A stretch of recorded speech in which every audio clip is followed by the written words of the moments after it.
Admiral John Carter stood alone on the observation deck of the Coalition flagship Guardian. The vast darkness of space stretched before him, broken only by the distant flashes of weapons fire. Each flash meant another ship lost, another crew gone. The battle for Proxima Centauri was not going well. "Admiral," a voice called from behind him. "The latest reports are in." Carter turned to see Lieutenant Susan Miller. Her uniform was wrinkled, her eyes red from lack of sleep. Like everyone else on the command staff, she had been working for days without rest. "How bad is it?" Carter asked, though he already knew the answer. "Very bad, sir. We've lost contact with the entire Third Fleet. The Fourth and Fifth are still fighting, but they're surrounded. The colony defenses are failing." Carter closed his eyes for a moment. The Third Fleet had been their strongest formation, with over 100 ships. "Gone, just like that."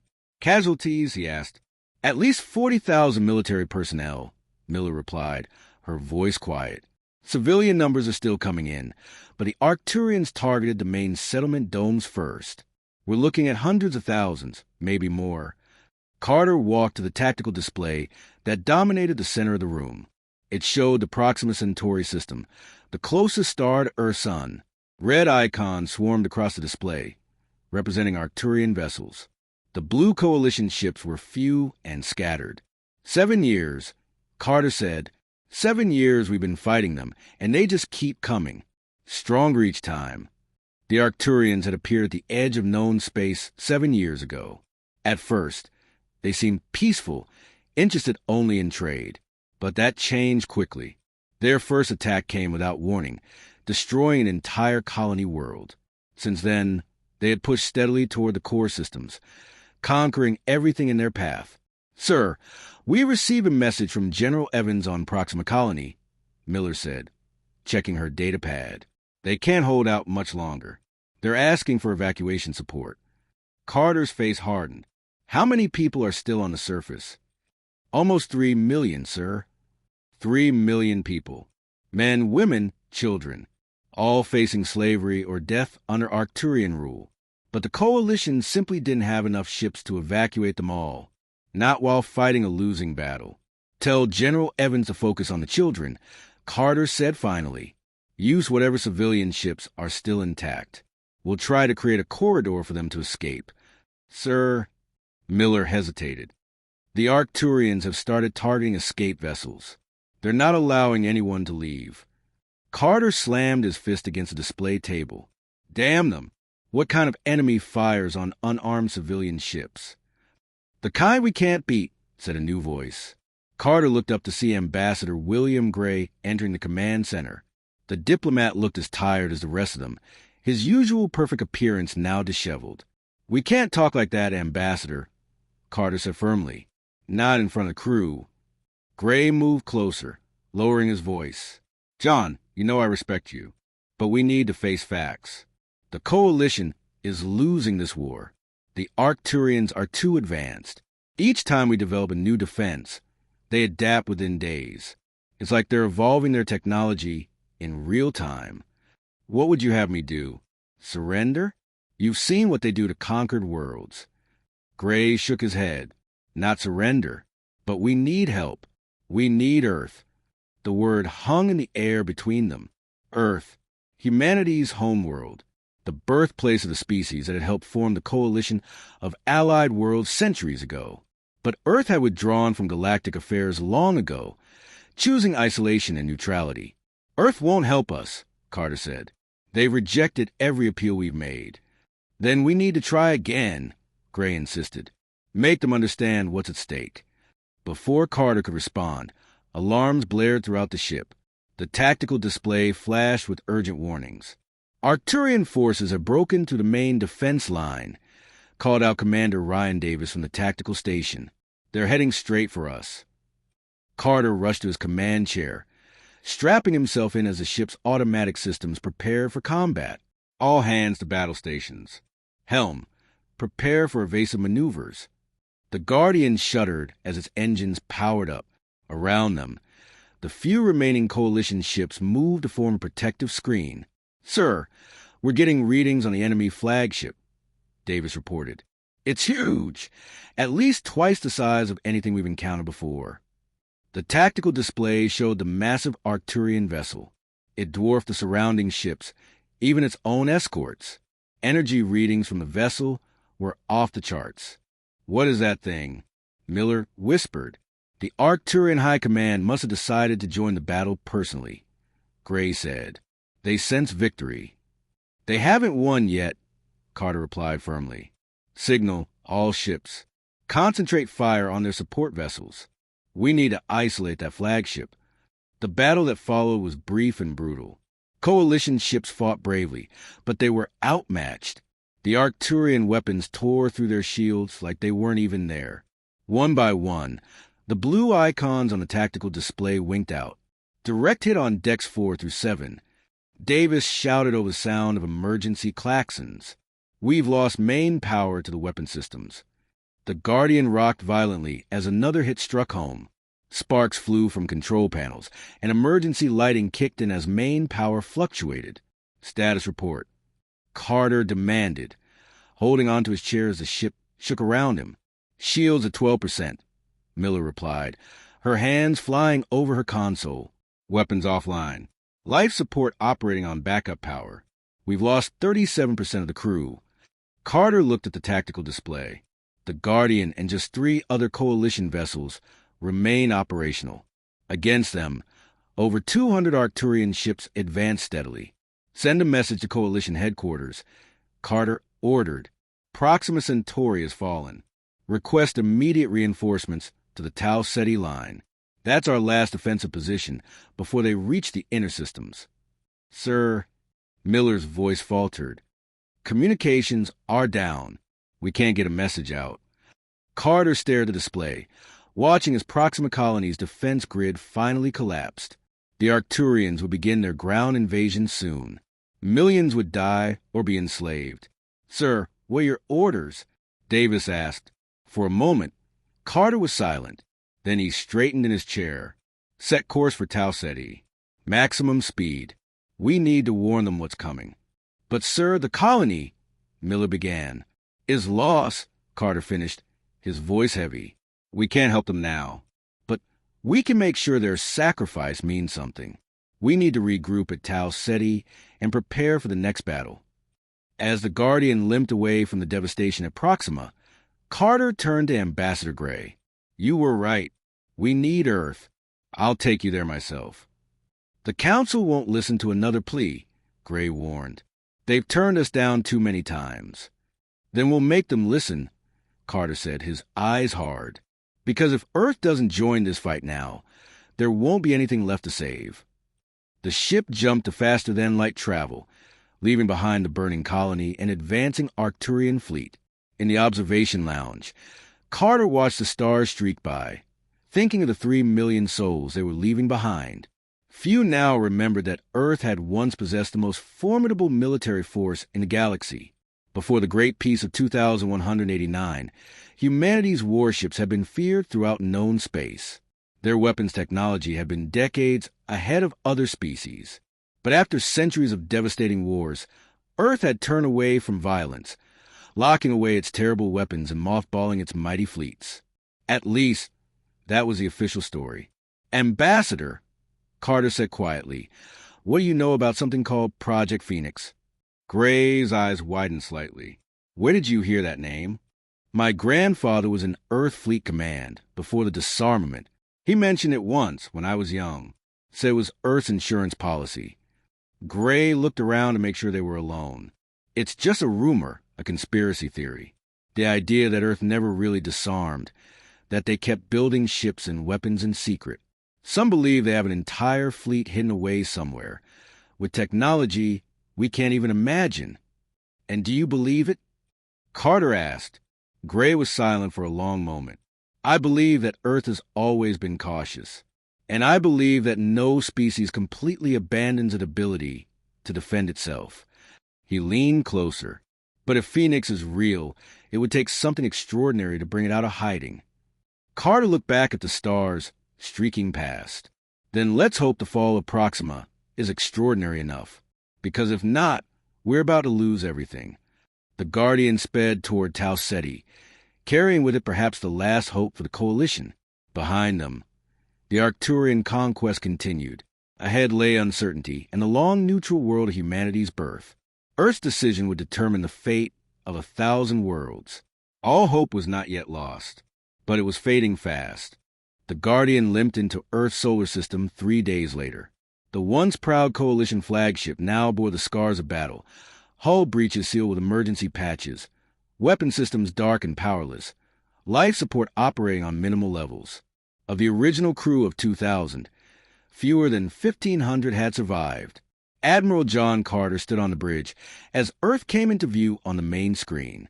The blue-green world looked peaceful, untouched by the war that raged across the stars. White clouds swirled across its surface.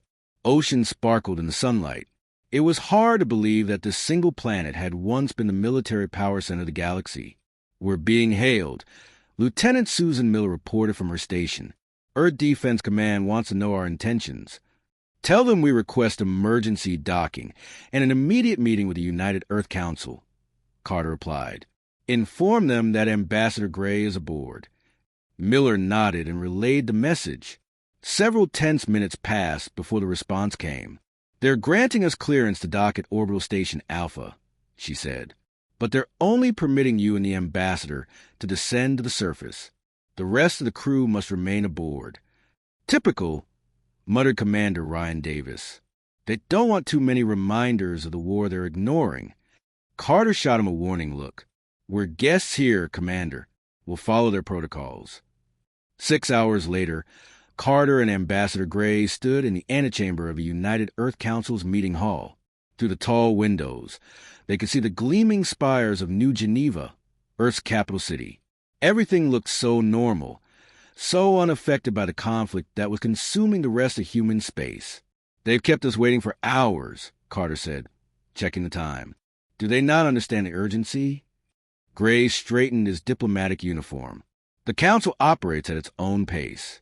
They believe it projects stability and thoughtfulness. While they deliberate, people are dying." The massive doors finally swung open. A young aide gestured for them to enter. "The Council will see you now."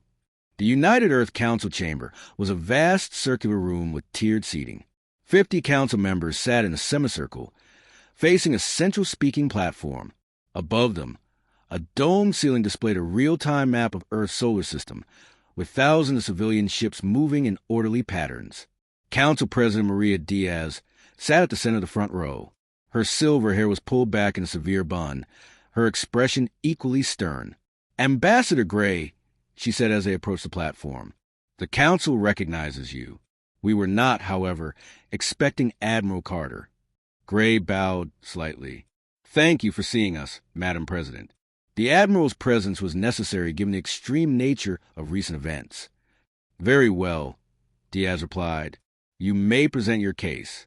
But I must remind you that Earth's position on the Arcturian conflict has not changed. We remain neutral." Carter stepped forward. "With respect, Madam President, Council members, neutrality is no longer an option. Proxima Centauri has fallen." A murmur ran through the assembled council. Proxima was the closest star system to Earth's sun, just over 4 light years away. "We have confirmed reports," asked Defense Minister Alan Peters, a stocky man with a close-cropped beard. "I confirmed them personally," Carter said grimly. "I was there. My ship was one of only 4 to escape. The Arcturians now control the entire system, including its 3 inhabited planets and 11 mining colonies." He activated a small projector he had brought with him. A 3-dimensional map of local space appeared in the air above the platform. Red areas showed Arcturian-controlled territory. Almost half the map glowed red. 3 million civilians were on Proxima Colony when it fell. Carter continued.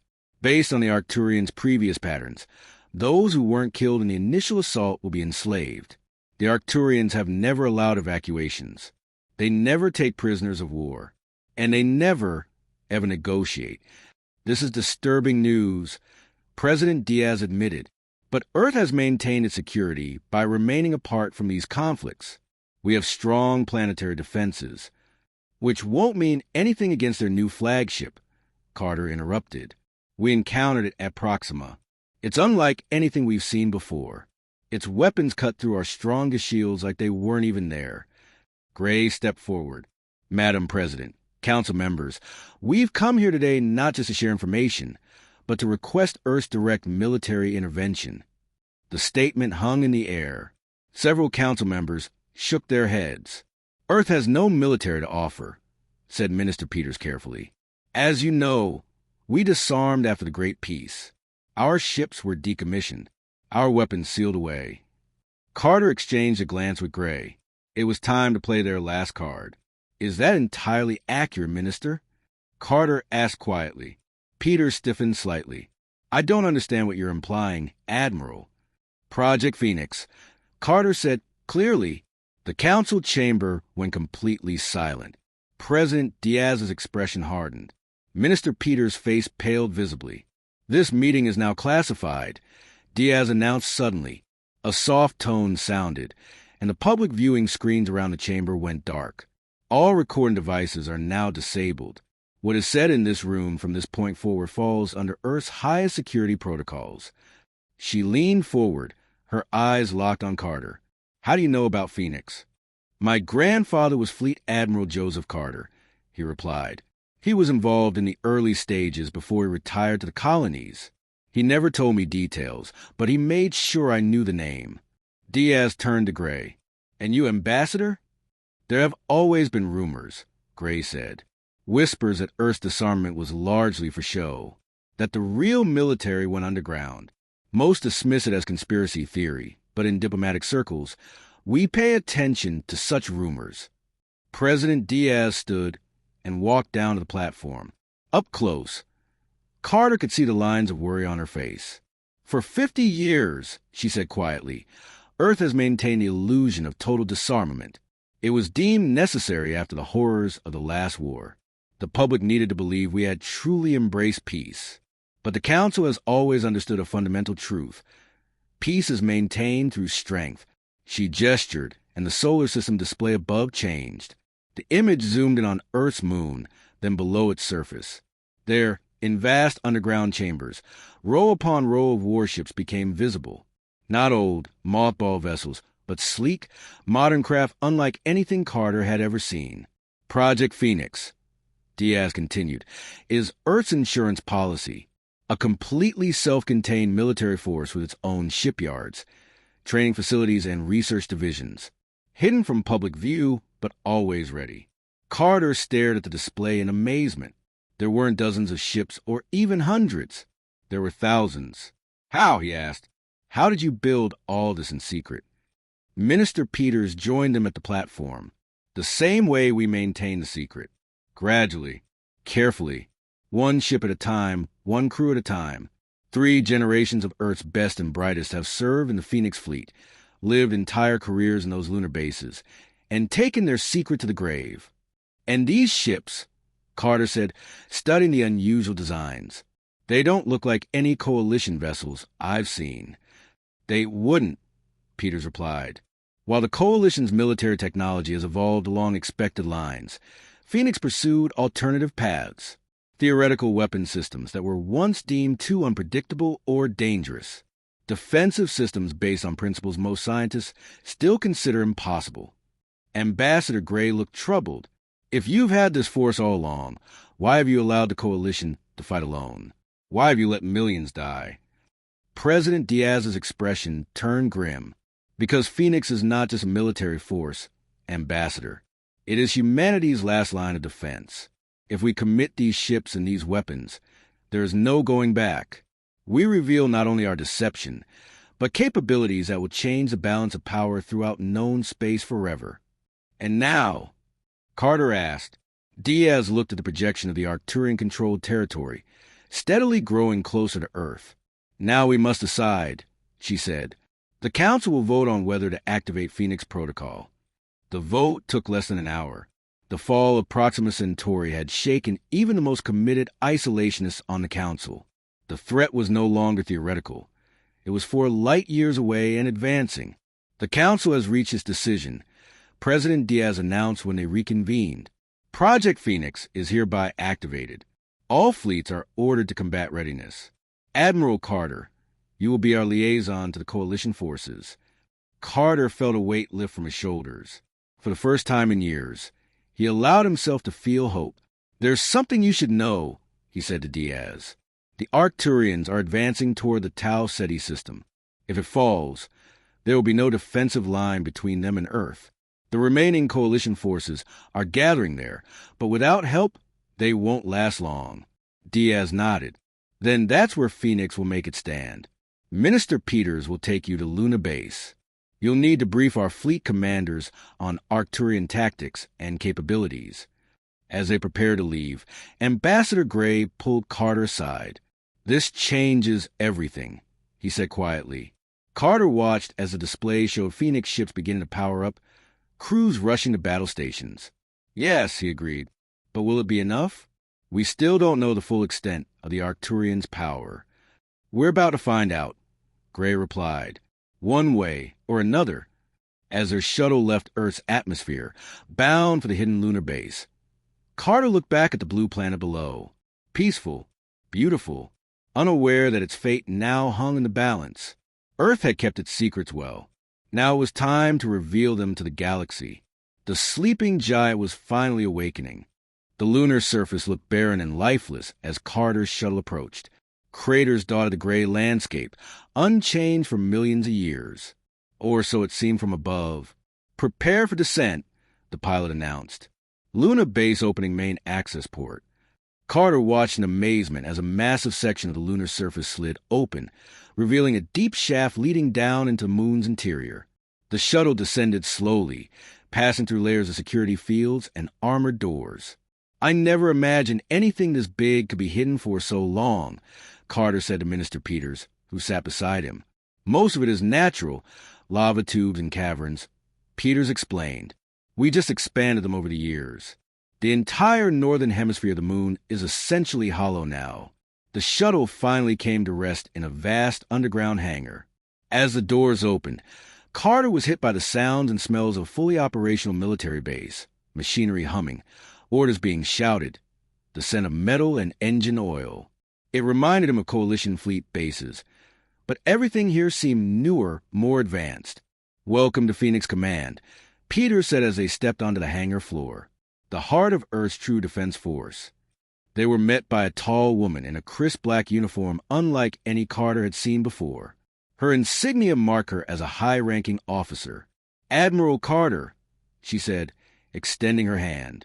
I'm Admiral Olivia Bennett, commander of the Phoenix Fleet. We've been expecting you. Carter shook her hand. Thank you for the welcome, Admiral. Though I admit, until yesterday I wasn't sure you existed. Bennett smiled slightly. That was the point. Now, we don't have much time. The Arcturian advance toward Tau Ceti is proceeding faster than expected. I need everything you can tell me about their tactics, weapons, and weaknesses. Of course, Carter nodded. But first, I'd like to see what we're working with. These ships of yours, are they really as advanced as Minister Peters suggests? Judge for yourself, Bennett replied. She led them to a large viewing platform overlooking another, much larger chamber below. This is Hangar Bay 1. Carter's jaw dropped. Stretching out below them was a vast space, easily 5 kilometers long. Lined up in perfect formation were hundreds of warships of various sizes. But these weren't the boxy, functional vessels of the Coalition. These ships were sleek, almost predatory in their design, with smooth lines and hulls that seemed to absorb light rather than reflect it. What am I looking at? Carter asked, his voice barely above a whisper. The First Fleet, Bennett answered. 500 vessels, from fast attack craft to heavy dreadnoughts. And this is just one of 6 hangars. 6. Carter turned to her in disbelief. You have 3,000 ships?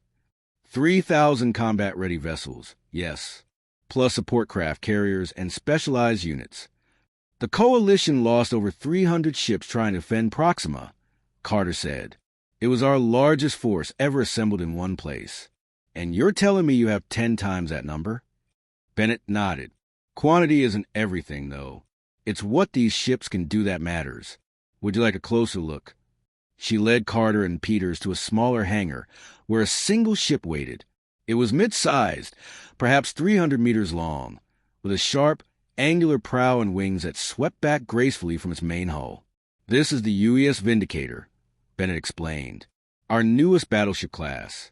She'll be your command vessel for the coming operation." "My command?" Carter asked, surprised. "You have the most recent combat experience against the Arcturians," Bennett said.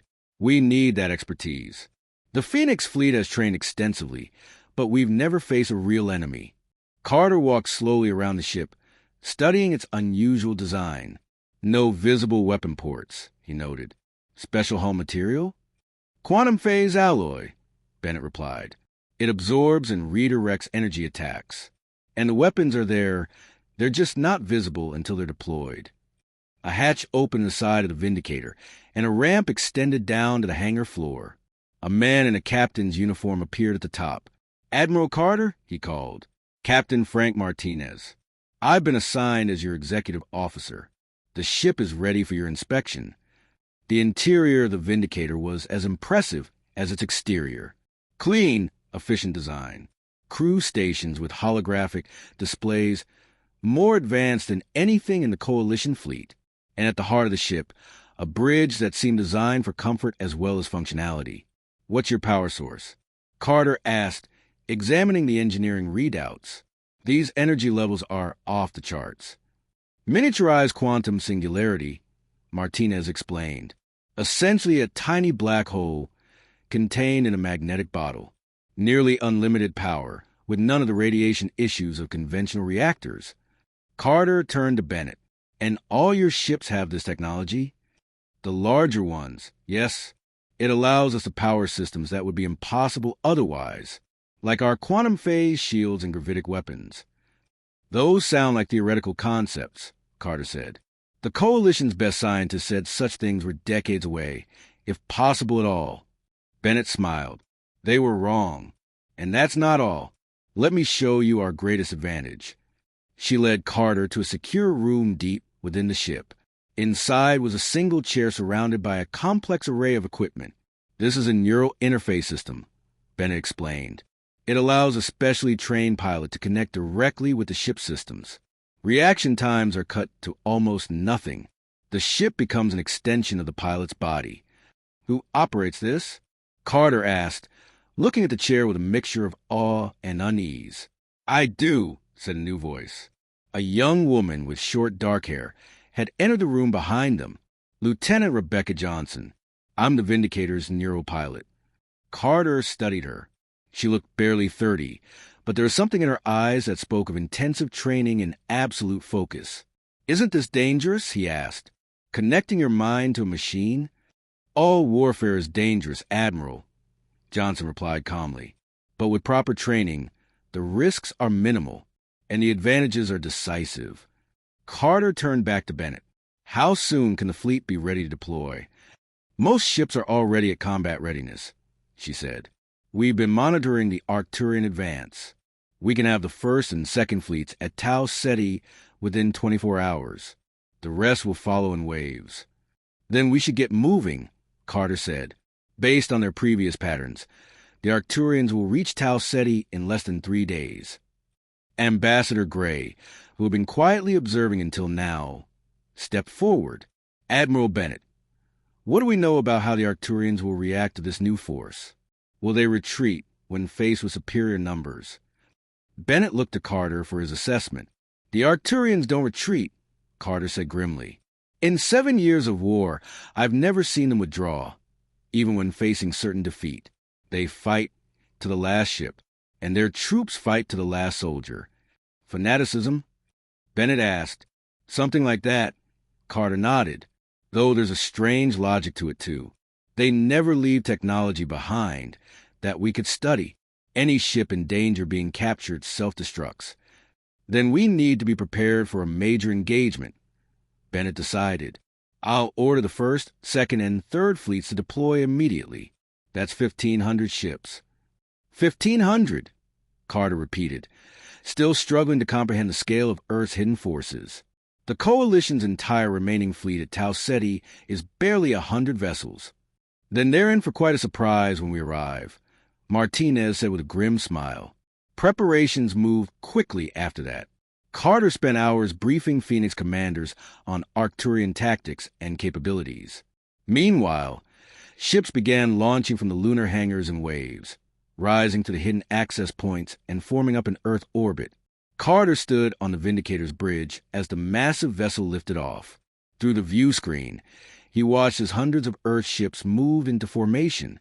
Their black hulls seemed to drink in the starlight, making them look like holes cut in the fabric of space itself. All ships report ready, Admiral. Lieutenant Johnson announced from her neural interface chair. Her eyes were closed. Her mind linked directly to the Vindicator systems. Jump coordinates locked in. Awaiting your command. Carter took a deep breath. Signal the fleet. Our destination is Tau Ceti. Our mission is to engage and defeat the Arcturian forces before they can break through to the inner systems. Humanity is coming out of hiding today. Captain Martinez nodded. It's about time, sir. Jump on my mark. Carter ordered. 3, 2, 1, mark. Space folded around them as the quantum drives engaged. The Earth fleet vanished from the solar system, leaving behind only the faintest ripple in space-time. Aboard the Coalition command ship at Tau Ceti, Admiral Ryan Davis stared at the tactical display with growing despair. The remaining Coalition forces, 97 ships of various classes, were arranged in a defensive formation around the inhabited planet. Against them, long-range sensors showed over 400 Arcturian vessels approaching rapidly. How long until they arrive? Davis asked his tactical officer. 18 hours, sir, came a reply. Their advanced ships will be in weapons range in 12. Davis nodded grimly. Order all civilian ships to begin evacuation. Priority to children and medical personnel. And send one last message to Earth. Tell them we fought to the end. As the communications officer turned to relay the message, an alarm sounded from the sensor station. Sir, multiple spatial distortions forming behind the Arcturian fleet. Something's coming through. My God, there are hundreds of them. Davis rushed to the sensor display. Arcturian reinforcements? No, sir, the officer said in a stunned voice. They're human ships. Sir, they're from Earth. On the tactical display, a vast new fleet appeared. Hundreds of black ships emerging from quantum jumps directly behind the unsuspecting Arcturian forces. At their center was a vessel identified as the UES Vindicator. A message flashed across the Coalition communication channels. This is Admiral John Carter aboard the Earth vessel Vindicator. The Phoenix fleet has arrived. Stand by for combat operations. Earth stand with the Coalition. For the first time in 7 years of brutal war, Admiral Davis allowed himself to smile. Send reply, he ordered, Tell them they're just in time. Aboard the Arcturian command ship Dominance, Supreme Commander Vorzak received the urgent alert from his sensor officers. Unknown vessels have appeared behind our fleet, the officer reported, his scaled skin paling with concern. They emerged from some form of faster-than-light travel we haven't seen before.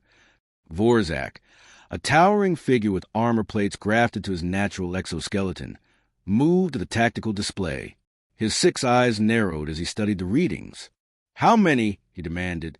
Over 1,500, Supreme Commander.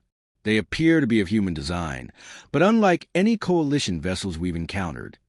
Vorzak hissed softly. This was unexpected. The intelligence reports had been clear. Earth had no military fleet. The humans' homeworld had withdrawn from galactic affairs, leaving their colonial cousins to fight alone. Yet here was a massive armada, appearing from nowhere. Adjust formation, Vorzak ordered. Half our forces will continue toward the Coalition defense line. The other half will turn to face these new arrivals. They may have numbers, but they lack experience. Show them why the Arcturian Empire has never lost a war. On the bridge of the Vindicator, Admiral John Carter watched the Arcturian fleet split into 2 groups. It was a logical response, but it played directly into their strategy. They've taken the bait, he said to Captain Martinez. They're dividing their forces. Martinez nodded. Just as you predicted. Their arrogance is their weakness. Signal the fleet, Carter ordered. Implement Battle Plan Alpha. First and Second Fleets will engage the Arcturian forces facing us. Third Fleet will swing around to support the coalition line against the remaining enemy ships. Lieutenant Rebecca Johnson, still connected to the ship through her neural interface, spoke without opening her eyes. Battle plan transmitted. All ships acknowledge. Weapon systems active. Quantum phase shield at maximum. Carter took his place in the command chair. This would be his first time directing a battle with such advanced ships. Despite all his years of combat experience, he felt a moment of uncertainty. The Arcturians are launching fighter craft, Martinez reported. Several hundred small vessels deploying from their carriers. Let them come, Carter replied, confidence returning. Activate our point defense grid and prepare to deploy our own fighters. The Vindicator shuddered slightly as panels slid open along its hull, revealing weapon ports that had been invisible until now. Similar transformations occurred across the Earth fleet as ships prepared for battle. Enemy fighters approaching, Johnson announced, entering point defense range in 30 seconds. Lieutenant, Carter said, show me what this ship can really do. Johnson smiled slightly. With pleasure, Admiral. The space between the fleets suddenly lit up as thousands of tiny energy pulses erupted from the Earth ships. The point defense system was unlike anything the Coalition had. Not conventional laser turrets, but a grid of quantum energy that could track and target hundreds of objects simultaneously. The Arcturian fighters flew into this web of energy and simply disappeared, not exploding, not breaking apart, but vanishing as the quantum weapons disrupted the very atoms they were made of. My God, Carter whispered. Quantum disruptor grid, Martinez explained. Nothing larger than a dust particle gets through. On the tactical display, Carter watched as the remaining Arcturian fighters quickly pulled back, clearly surprised by the unexpected defense. But the enemy capital ships were still advancing, preparing to bring their main weapons to bear. They're charging their heavy cannons, Johnson reported. Impact in 20 seconds. Carter gripped his chair. This will be the true test. All ships hold position. Let them fire first. The Arcturian vessels fired in unison, sending enormous energy beams toward the Earth fleet.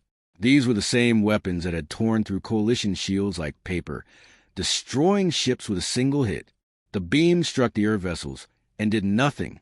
The quantum phase shields absorbed the energy, glowing briefly before returning to normal. No damage, Johnson reported, a hint of satisfaction in her voice. Shields holding at 98%. On the Arcturian command ship, Vorzak stared in disbelief at the readouts. Impossible, he growled. Fire again. Concentrate all weapons on their flagship. The Arcturian fleet fired a second volley, focusing their most powerful weapons on the Vindicator. Again, the shields held with minimal power loss. Their weapons are ineffective against our defenses, Martinez said, just as our scientists predicted. Carter nodded. Then it's time to show them what we can do. Signal all ships, weapons free. Target their command vessels first. Johnson relayed the order, and the Earth fleet responded. From the front of each ship, a distortion appeared in space. Not an energy beam or projectile, but a ripple in the fabric of reality itself. Gravitic torpedoes away, Martinez announced. The weapons moved slowly at first, then accelerated to near-light speed. When they struck the Arcturian vessels, they didn't explode in the conventional sense. Instead, they created localized gravitational distortions that crushed the enemy ships from within, collapsing hulls and tearing apart internal structures. Dozens of Arcturian ships were destroyed in the first volley. The rest began evasive maneuvers, but the Earth fleet's targeting systems were too precise, too fast. The Third Fleet has engaged the Arcturian forces, threatening the coalition line, Johnson reported. Similar results there. Enemy ships are being destroyed with minimal resistance. On the coalition command ship, Admiral Ryan Davis watched in amazement as the Earth vessels tore through the Arcturian fleet. What kind of weapons are they using? He asked the science officer. I'm not sure, sir, the officer replied, studying the sensor readings. They're creating some kind of localized gravitational distortion. It's like nothing I've ever seen. Davis shook his head in wonder. All this time, Earth had this capability and kept it hidden. A communication officer turned to him. "Sir, we're receiving a transmission from the Arcturian command ship. It's addressed to the Earth fleet. Put it through to Admiral Carter," Davis ordered. "And let me hear it too." On the Vindicator, Carter received the incoming transmission. "On screen," he ordered. Supreme Commander Vorzak's alien face appeared on the main display. His expression was unreadable to human eyes, but his voice carried clear anger and confusion. "I am Supreme Commander Vorzak of the Arcturian Empire," he said. "Who are you? Earth has no fleet. Earth has no military. How is this possible?" Carter stood from his command chair. "I am Admiral John Carter of the United Earth Navy. And you were misinformed, Commander. Earth has always had the means to defend itself and its allies. We simply chose not to reveal our strength until it was necessary." Vorzak's eyes narrowed. "The Arcturian Empire does not surrender. We do not retreat." "Then you'll be destroyed," Carter replied simply. "Your forces have two options: withdraw from Coalition space immediately or be annihilated. We've seen what you did to Proxima Centauri. There will be no third option." Vorzak hissed. "This changes nothing. You may have superior technology now, but the Empire is vast. We will adapt. We will return with greater numbers, better weapons." "No," Carter interrupted. "You won't. Because if you don't withdraw now, we won't stop at defending Tau Ceti. The Phoenix fleet will hunt down every Arcturian ship in Coalition space, and then we'll take the fight to your worlds." For the first time, uncertainty flickered across Vorzak's alien features. "You invade Arcturian space? To end this threat permanently?" "Yes." Carter's voice was hard. "The choice is yours, Commander, but make it quickly. My fleet is still firing." The transmission cut off abruptly. On the tactical display, Carter could see the Arcturian ships regrouping, pulling back from direct engagement. "They're consolidating their forces," Martinez observed, "forming a defensive shell around their command ship." "Let them," Carter replied. "Continue the attack. Show them we mean what we say." The Earth fleet pressed forward, its advanced weapons tearing through the Arcturian defenses layer by layer. Ship after ship vanished from the tactical display as the gravitic torpedoes did their work. In the midst of the battle, a message came through from the Coalition line. "Admiral Carter." Davis's voice came over the comm. "The Arcturian forces facing us are pulling back. They're breaking off engagement." Carter exchanged a look with Martinez. "They never retreat," he said. "In 7 years of war, maybe they never face an enemy they couldn't beat before," Martinez suggested. On the display, the remaining Arcturian ships were indeed gathering together, moving away from both the Earth fleet and the Coalition defense line. "They're preparing for a jump to light speed," Johnson reported. "Readings indicate they're opening escape vectors." Carter watched as the Arcturian fleet, now reduced to less than half its original size, accelerated away from Tau Ceti, including their massive command ship. "Should we pursue?" Martinez asked. Carter considered it for a moment, then shook his head. "No. Let them go. Let them take the message back to their empire. Earth is no longer neutral, and the Coalition is no longer alone." As the last Arcturian ships disappeared into light speed, a cheer went up across the bridge of the Vindicator. Similar celebrations erupted throughout the Earth fleet and among the Coalition forces.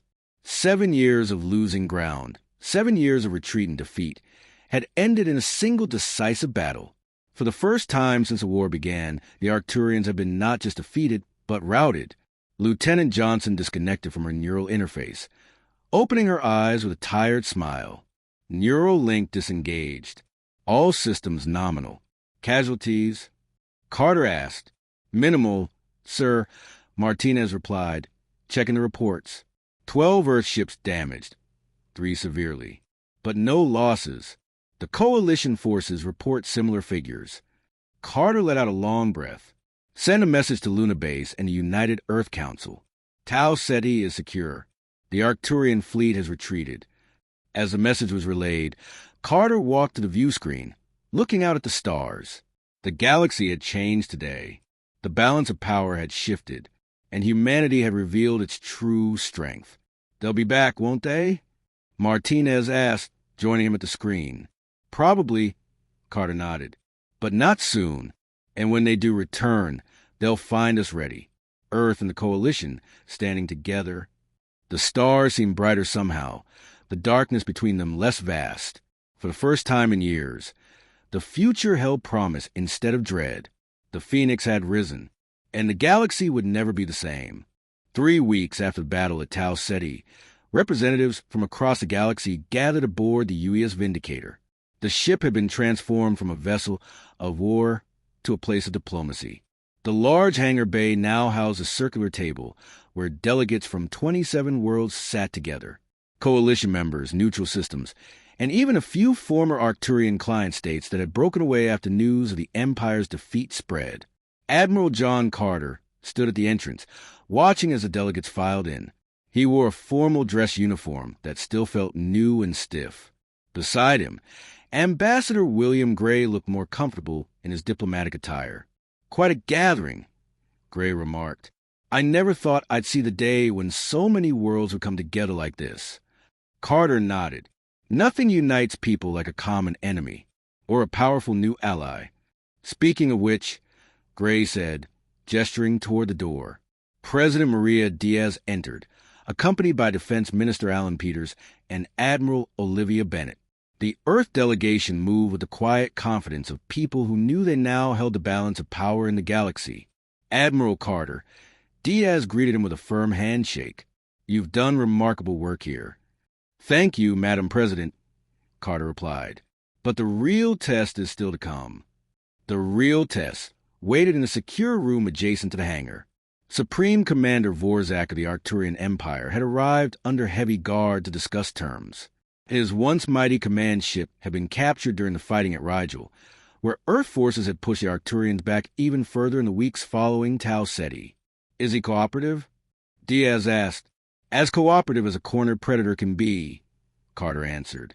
He knows his position is weak, but the Arcturians aren't accustomed to negotiating from weakness. Then let's not keep him waiting, Diaz said. I want this settled before the main conference begins. The small group made their way to the secure room. Inside, Vorzak sat alone at a table. Without his ceremonial armor, he looked smaller, though still imposing by human standards.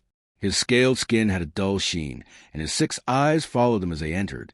Supreme Commander, President Diaz said, taking a seat across from him. I am President Maria Diaz of United Earth. Vorzak studied her. The ruler of the world that hid its strength for so long, he said. A clever strategy, one the Empire should have anticipated. We didn't hide our strength out of strategic calculation, Diaz replied. Earth genuinely wanted peace. We built the Phoenix fleet as a defensive measure, hoping we would never need to use it. Yet here we are, Vorzak said, his voice flat. Here we are, Diaz agreed. You've reviewed our terms? Vorzak made a gesture that Carter had learned was the Arcturian equivalent of a nod. Withdrawal from all Coalition worlds. Reparation for damages caused. Monitor disarmament of our more advanced weapon systems. The terms are severe. They're fair, Carter interjected. Considering what your forces did to Proxima Centauri, Altair, and a dozen other systems, they're extremely generous. Vorzak's eyes shifted to Carter. The Arcturian Empire has never surrendered before. You're not surrendering, Ambassador Gray said smoothly. You're agreeing to a cessation of hostilities on mutually acceptable terms. Your empire remains intact. Your home worlds remain under your control. For now, Vorzak said, but we are not fools. Once we sign this agreement, the balance of power shifts permanently. Earth and the Coalition will dominate the galaxy. President Diaz leaned forward. That's not our goal, Commander. Earth spent centuries fighting its own wars before we learned the value of true peace. We don't seek dominance. We seek stability. Vorzak was silent for a long moment. Then he reached for the data pad containing the treaty. The Imperial Council has authorized me to sign this agreement, with one additional request. What request? Diaz asked cautiously. Technological exchange, Vorzak said. Not weapons, but medical technology, agricultural advances, energy systems. My people have focused solely on military development for generations. We have forgotten how to grow. The request surprised Carter. It wasn't what he expected from the leader of a warrior species that had brought so much destruction. Diaz considered this. Limited technological exchange for peaceful purposes could be arranged, provided proper safeguards are in place. Vorzak placed his six-finger hand on the datapad. Then we have an agreement. The signing was brief and without ceremony. When it was done, Vorzak looked up at them. You should know that there are factions within the Empire who will not accept this peace. They will resist. We're prepared for that, Admiral Bennett said. The Phoenix fleet remains at full readiness. Vorzak rose to his impressive height. I have commanded Arcturian forces for 30 of your years. In that time, I have conquered 18 worlds and defeated countless enemies. Until Tau Ceti, I had never tasted defeat. He looked directly at Carter. It is an educational experience. With that, the Supreme Commander was escorted back to his shuttle. He would return Arcturian space to oversee the implementation of the treaty terms. Once he had gone, Carter turned to President Diaz. Do you think the peace will hold? For now, she replied, and that's enough to start with. They returned to the main hangar, where the galactic delegates were waiting. A murmur spread through the crowd as President Diaz took the central position at the table. Representatives of the galaxy, she began, her voice carrying clearly through the large space. Today marks a new chapter in our shared history. The treaty with the Arcturian Empire has been signed. The war that has ravaged so many worlds for 7 long years is officially over. Applause broke out, delegates rising to their feet in celebration. For many, this moment had seemed impossible just weeks ago. But our work is just beginning. Diaz continued when applause subsided. We must rebuild what was destroyed. We must help those who were displaced. And most importantly, we must forge a new alliance that ensures such a conflict never happened again. She gestured to Carter and Gray. Earth withdrew from galactic affairs long ago. We believed we could find security in isolation. We were wrong. True security comes only from engagement, from cooperation, from standing together against threats to peace. The President laid out her vision for a new galactic council, stronger than the old coalition, with Earth as an active member rather than a distant observer, a combined defense force drawing from all member worlds, but with the Phoenix fleet as its core. As she spoke, Carter found himself watching the faces of the delegates. There was hope there, but also wariness. Earth had revealed itself as the most powerful military force in known space. Some would welcome that power as a shield. Others would fear it as a potential threat. Captain Frank Martinez joined Carter near the back of the room. Quite a speech, he said quietly. Think they'll go for it? They don't have much choice, Carter replied. The Arcturians may be contained for now, but there are other dangers out there. The galaxy needs unity. And it needs Earth, Martinez added. Yes, Carter nodded, though not everyone will be comfortable with that. The formal conference continued for hours as details were discussed and preliminary agreements reached. When it finally concluded, Carter found himself back on the Vindicator's observation deck, looking out at the assembled ships. Earth vessels patrolled alongside coalition ships, their crews beginning to work together as a unified force.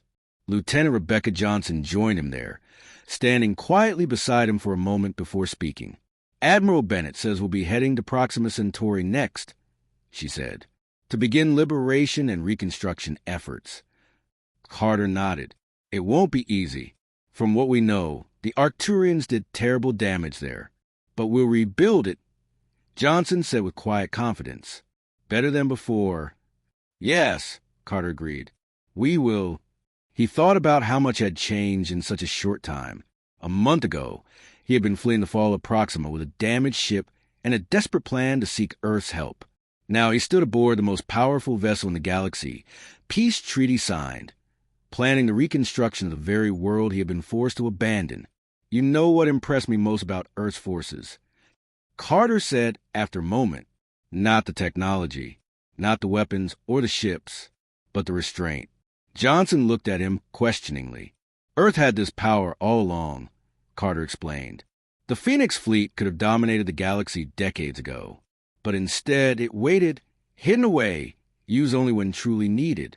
That's real strength. And now, Johnson asked, now we need to remember that lesson, Carter said. Power isn't about dominance. It's about protection, about building rather than destroying. Below them, shuttles moved between ships as a new alliance began to take shape. Crews exchanged visits, delegates continued discussions, and the work of peace proceeded. The stars seemed different to Carter now. For 7 years, he had looked at them and seen only battlefields, places where good people died fighting a war they couldn't win. Now he saw possibility again. Worlds to rebuild, civilizations to restore, a future to create. All hope was lost, he said softly, remembering the darkest days after Proxima fell. Then Earth's most powerful armada entered the fight. He smiled slightly, and everything changed. Johnson nodded. For the better, I think. Yes, Carter agreed, watching as a coalition vessel and an Earth ship moved in perfect formation against a backdrop of stars. For the better. The galaxy would face new challenges, new threats, but it would face them united, with humanity leading the way not through force, but through example. The sleeping giant had awakened, and in doing so, had awakened hope throughout the stars.